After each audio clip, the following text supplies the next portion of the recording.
Attention all you rule breakers, you misfits and troublemakers, all you free spirits and pioneers, all you visionaries and nonconformists.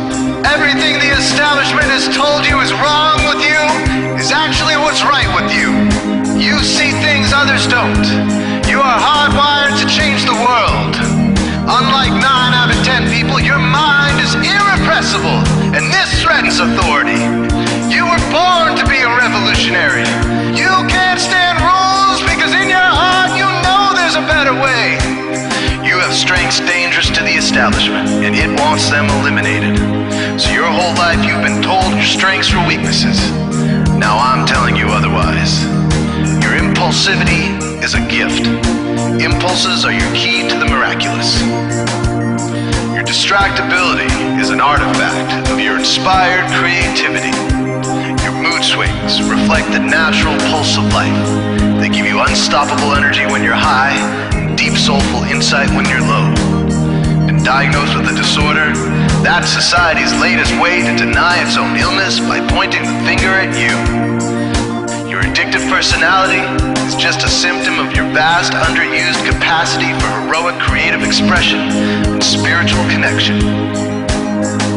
Your utter lack of repression, your wide-eyed idealism, your unmitigated open mind. Didn't anyone ever tell you? These are the traits shared by the greatest pioneers and visionaries, innovators, revolutionaries, procrastinators, and drama queens, activists on the social scene, space cadets and mavericks, philosophers and derelicts, business suits flying fighter jets, football stars and sex addicts, celebrities with ADD, alcoholics who seek novelty, first responders, prophets and saints, mystics and JJJs. We are all the same, you know, 'cause we're all affected by the way. We are all the same, you know, 'cause we're all attracted to the flame. You know in your heart there's a natural order, something more sovereign than any man-made rules or laws could ever express. And this natural order is called the way. The way is the eternal substrate of the cosmos. It guides the very current of time and space. The way is known by some as the will of God, divine providence, the Holy Spirit, the implicate order, the Tao, reverse entropy, life force. But for now, we'll simply call it the way. The way is reflected in you as the source of your inspiration, the source of your passions, your wisdom, your enthusiasm, your intuition, your spiritual fire, love. The way takes the chaos out of the universe and breathes life into it, giving it divine order. The way, when expressed by the mind, is genius. When perceived through the eyes, is beauty. When felt through the senses, is grace. When allowed into the heart, is love. Most people cannot sense the way directly, but then there are the wayseers, the keepers of the flame. Wayseers have an unexplainable knack for just knowing the way. They sense it in their very being. They can't tell you why or how they arrived at the right answer. They just know it in their core. They can't show their work, so don't ask. Their minds simply resonate with the way. When the way is present, so are they.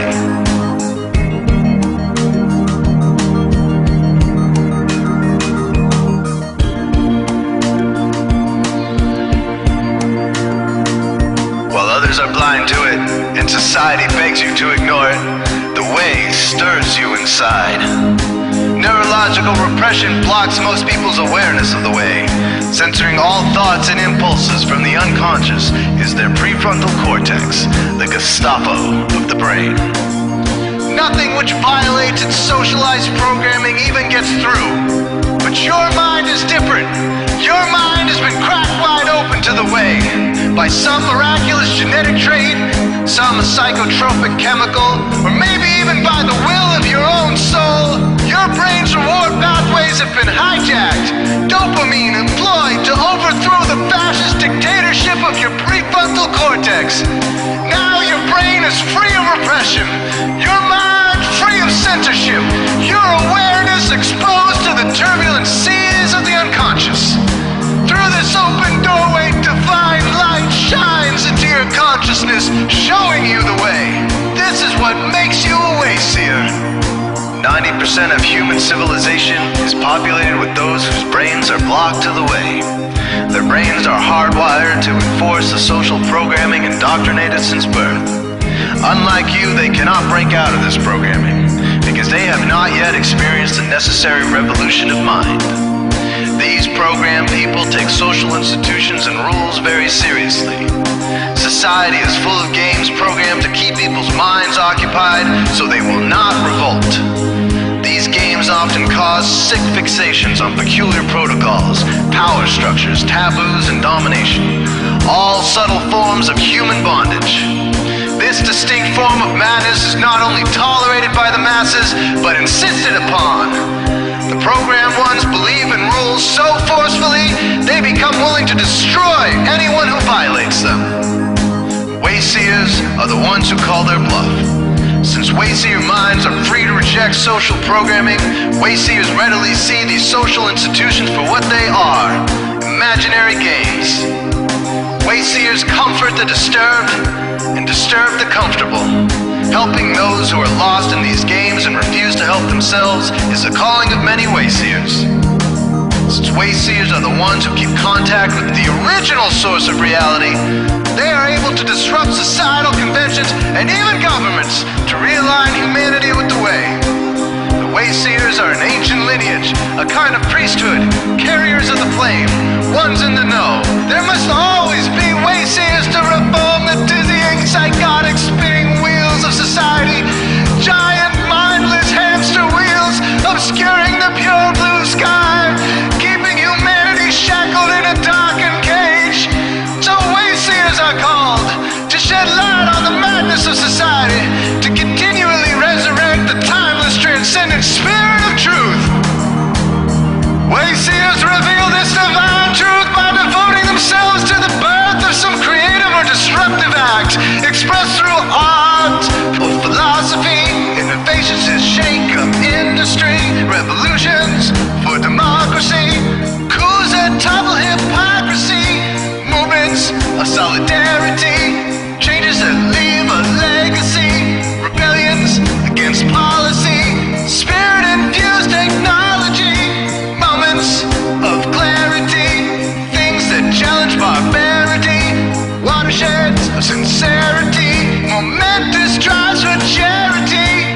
We are all the same, you know, 'cause we're all affected by the way.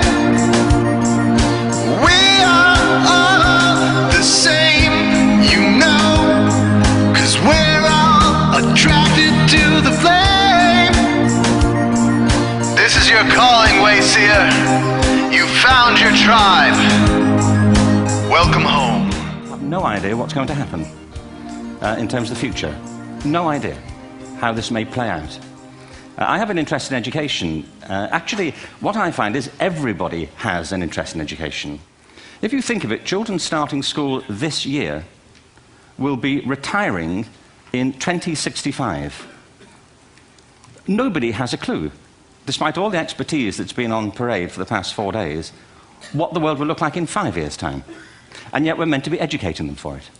So the unpredictability, I think, is extraordinary. And the third part of this is that we've all agreed, nonetheless, on the really extraordinary capacities that children have, their capacities for innovation. I mean, Serena last night was a marvel, wasn't she? Just seeing what she could do. And she's exceptional, but I think she's not, so to speak, exceptional in the whole of childhood. What you have there is a person of extraordinary dedication who found a talent. And my contention is all kids have tremendous talents, and we squander them pretty ruthlessly. So I want to talk about education, and I want to talk about creativity. My contention is that creativity now is as important in education as literacy, and we should treat it with the same status. Thank you.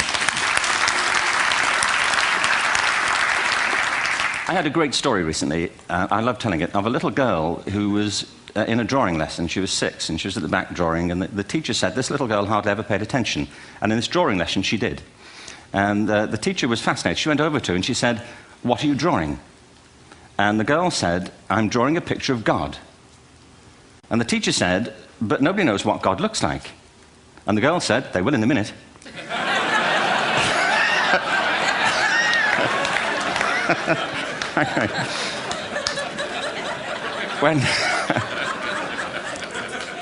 What these things have in common, you see, is that kids will take a chance. You know, if they don't know, they'll have a go.